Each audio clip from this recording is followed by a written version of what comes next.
नमस्कार, मैं हूं अंकुर और आप देख रहे हैं सत्य हिंदी का न्यूज बुलेटिन। एक नजर अब तक की सुर्खियों पर। एनडीए की बैठक में नरेंद्र मोदी को प्रधानमंत्री पद का उम्मीदवार चुन लिया गया है। एनडीए की बैठक के बाद साफ हो गया है कि नरेंद्र मोदी ही प्रधानमंत्री पद के उम्मीदवार होंगे।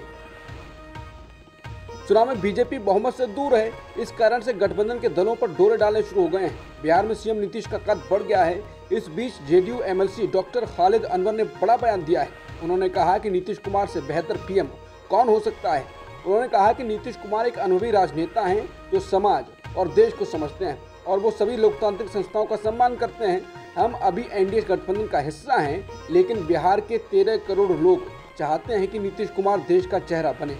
अगर एनडीए आज बिहार में 30 से 32 सीटें जीतने में सक्षम है तो ये नीतीश कुमार की वजह से है। आज के नतीजे के बाद लोगों की उम्मीदें बढ़ गई हैं। ओडिशा के मुख्यमंत्री नवीन पटनायक ने 24 साल तक सरकार में बने रहने के बाद अपना इस्तीफा राज्यपाल को सौंप दिया है। बता दें, ओडिशा विधानसभा चुनाव में बीजेपी से हार गई है। राज्य की 147 विधानसभा सीटों में से 78 बीजेपी को, 51 बीजेडी को और 14 कांग्रेस को मिली है। इसके अलावा सीपीआईएम को 1 और निर्दलीय को भी विजय मिली है। इंडिया गठबंधन के सरकार बनाने की कोशिश करने के सवाल पर तेजस्वी यादव ने कहा कि देखते जाइए क्या क्या होता है। तेजस्वी यादव इंडिया गठबंधन की बैठक में हिस्सा लेने के लिए दिल्ली आए हुए हैं। दिल्ली पहुंचने के बाद तेजस्वी यादव ने कहा कि थोड़ा धैर्य रखने की जरूरत है, देखते जाइए क्या क्या होता है।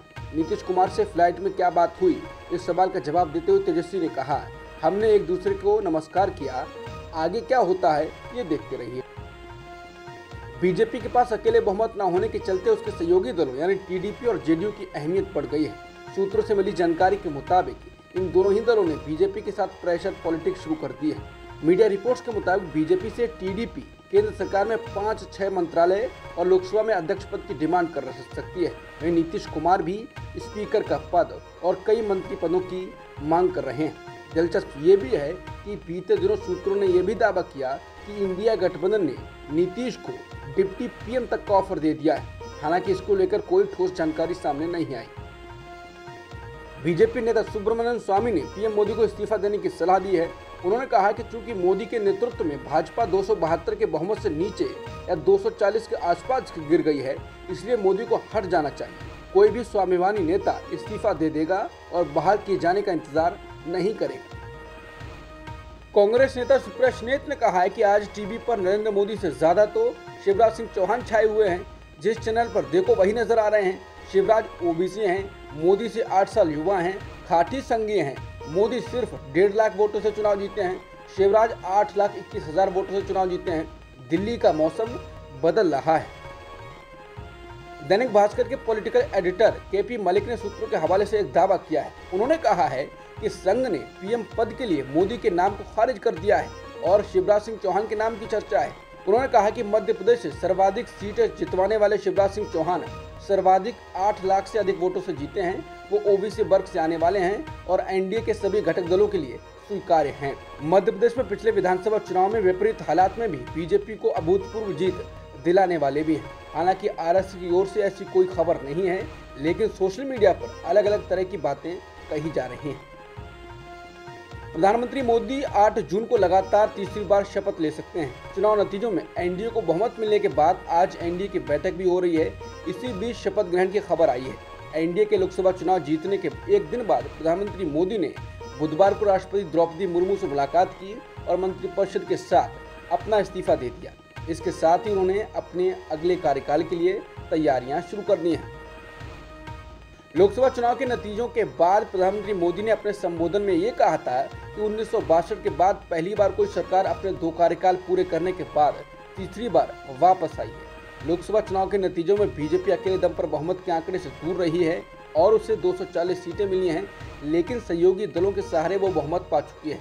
अब कांग्रेस नेता जयराम रमेश ने प्रधानमंत्री मोदी के इस बयान पर प्रतिक्रिया दी। उन्होंने कहा कि कार्यवाहक प्रधानमंत्री अपना सिकुड़ा हुआ सीना ठोककर बोल रहे हैं कि 1962 के बाद से कोई सरकार लगातार तीसरी बार नहीं चुनी गई है।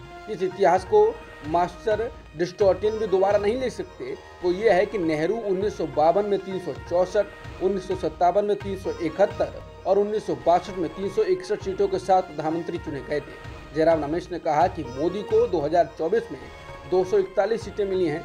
ये उनके खिलाफ एक प्रचंड जनादेश है, लेकिन वो इसका सम्मान नहीं करना चाहते हैं।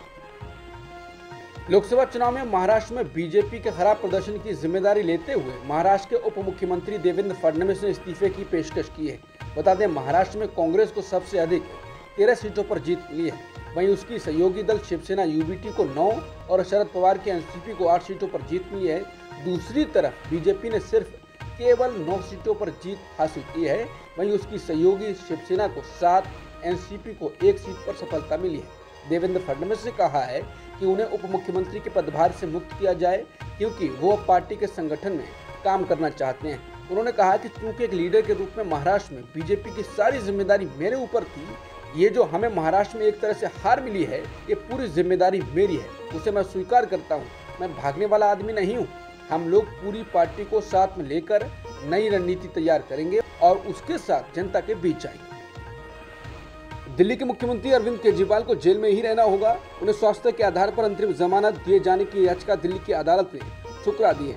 बता दें, अरविंद केजरीवाल को सुप्रीम कोर्ट से चुनाव प्रचार के लिए 21 दिनों की अंतरिम जमानत मिली थी। 1 जून को मतदान पूरा होने के बाद उन्होंने 2 जून की शाम को सरेंडर कर दिया था।